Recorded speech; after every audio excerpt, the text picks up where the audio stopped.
Hey, welcome to EPN. I'm Victor Lucas. You are watching the Rocket Raygun Awards for 2018, and what an incredible year it's been. I want to give a big thank you to everybody that's been sending us videos and comments and feedback on our videos as well. It's been a really fun year of putting these videos together for you guys because there's lots to talk about, and I'm really just blown away by the different perspectives and the different opinions that we've been getting in. The way that it works, we're moving on to our next category, which is a big one. It's Best Role-Playing Game of 2018. We're going to provide our nominees, EPN's nominees, then we're going to hear from the community, then we're going to come back to me, and I'll be picking the winner, but we have lots to talk about. Let's get going with the Best RPG of 2018. Here are our nominees. Octopath Traveler, developed by Square Enix and acquired and published by Square Enix and Nintendo. No Kuni 2, developed by Level 5 and published by Bandai Namco. Dragon Quest XI, developed and published by Square Enix. Monster Hunter World, developed and published by Capcom.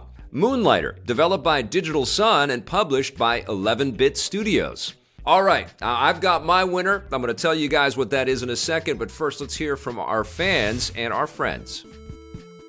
Now, at the Game Awards, Monster Hunter Worlds won RPG of the Year. That's debatable for me. The best RPG of the year is Dragon Quest XI. The team knocked it out of the park. It's the best looking Dragon Quest game. I think it's a little bit easier than the past games, but my god, the world setting, the environments, the monsters, the combat, unbelievable. And a lot of people complained about the music. I think the music is really good. I'm pretty sure Happy Console Gamer would like me to say this. Dragon Quest XI. It was the very first game in the series that I've ever delved to, and I can see why Yuji Horii classic is beloved by so many people. Plus, Akira Toriyama's graphical style in beautiful 4K looks absolutely stunning. I had to go with Dragon Quest XI. Now this is a traditional JRPG straight up, but for old school fans like myself playing the old Dragon Warrior games and the old Dragon Quest games, specifically the one on the PS2, Dragon Quest VIII, I knew I was going to have a good time with this game, and I did. 70 hours straight forward with the story, only to unlock more endgame content after the credits. This is a fully packed RPG experience that any old school fan or even new school fans should try out. Not only that, but of course, you take Akira Toriyama and you mix his art with Unreal Engine 4, and you have a beautiful game to take a look at. My pick for Best RPG of the Year is going to be Moonlighter. I'm giving that one to Deltarune. This was a surprise, right? Deltarune Chapter 1 was released by Toby Fox by surprise for free on his website. This is the spiritual successor or sequel or spin-off or something of Undertale, and I loved Undertale. But this is even better than that. The gameplay, it was just really fun. The characters were great. The world itself, again, just kind of sucked me right in, seeing those old characters with some new stuff mixed in. I just loved it. Monster Hunter World is my pick for Best RPG of 2018 because I really enjoyed the online multiplayer component of that game. It's just really great to have friends help you deal with these major threats against these big monsters, and it's great to use the items collected from these monsters to create some more powerful weapons and armor, and I sure had lots of fun when I played with Vic on that game. Honestly, 2018 wasn't the best year for RPGs, but No Kuni 2 really stands out because visually it's stunning. It looks exactly like an anime, and it looks like you're playing an anime, and I did like the combat. I found that when I increased the difficulty in the combat, I liked it a lot, and it was really satisfying. I have to award my pick of the very best RPG to Octopath Traveler, and that's mostly because I am somebody who is utterly in love with Final Fantasy. I have literally beaten every single one of them multiple times over, and this really feels like a nice step past that.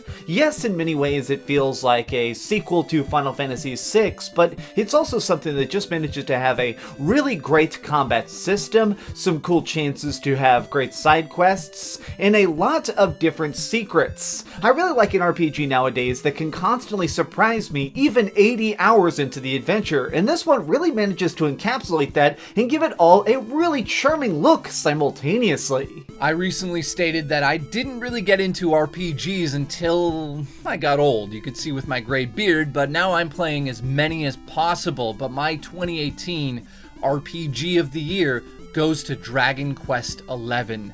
There is nothing like this. The art design is something else. It takes you into a world that is just the vision of the creator. And once you're in that world, you don't want to leave it. It's highly addictive, it's very rewarding, and it really is something that is going to push your buttons at times, make you think, make you strategize. But at other times, it's just this whimsical fairy tale that you just love being in. One game that I really loved, surprisingly, was Dragon Quest XI. I've never played a Dragon Quest game before. I'm not a huge fan of JRPGs to begin with, but this game sucked me in. It's a beautiful looking game. It's got a story that's easy to follow. Looking at you, Kingdom Hearts. And just the character design is fantastic. It's a really great game. If you're leery about JRPGs like I am, give Dragon Quest XI a try, and I don't think you're going to be disappointed. The RPG that stole my heart this year was Octopath Traveler. On paper, this is a game I should not be interested in. I have no affinity or nostalgia for the RPGs of old, but something about that beautiful art style of Octopath, and then jumping in and meeting a cast of characters whose origin stories I really connected with, and then having it be my go-to playing game for so long. Jump in there, do battle. All right, I'm not strong enough. Go grind, come back, take on side quests. Octopath Traveler is something really, really special if we can get a guy like me to invest that much time in it. Paul Adamson also wrote in and said that his best RPG, or his favorite RPG of the year, is Octopath Traveler for Nintendo Switch. Let's get into, obviously a lot of fans there for Dragon Quest XI, which is an exceptional traditional role-playing experience. But the thing about Dragon Quest, as we all know, is that it's filled with wonderful characters with a sense of humor, always cartoony, always accessible, but there's a tremendous amount of depth, and there's definitely a state-of-the-art kind of design imbued in that title. So it will keep you engrossed for hours and hours and hours. There's lots to explore, lots of different areas to travel to. Wonderful, wonderful work from Square Enix there. Ni no Kuni 2 from Level 5 was also one of these games that, interwove different kinds of styles. It also has a very cartoony art look to it. Again, like Dragon Quest XI, though, Ni no Kuni 2 is not an exceptionally difficult game to play. You can really kind of work your way through. It's more just about the time commitment and sort of being engaged by the story. But two wonderful games that are, almost off the same bookshelf in a way, Monster Hunter World definitely sort of veers into the more action-oriented space where you're hunting monsters, as the name implies. But what they've done with this game is they made it look state-of-the-art and beautiful for 2018, but they've also made it much more accessible. And this was kind of a big investment and a big risky move, backed by lots and lots of data on Capcom's part that people will get, sucked in and love this type of experience, but they hadn't really invested like this in the console space, and boy, are they glad that they did. It's become one of the biggest hits that Capcom has. I had a great time playing Monster Hunter World. It's a super, super cool franchise. Moonlighter took me by storm this year, first on the PlayStation 4 and then on Nintendo Switch. It's not so much that it's a brand new idea, it's just the coming together of two separate ideas in a really elegant and fun and addictive way.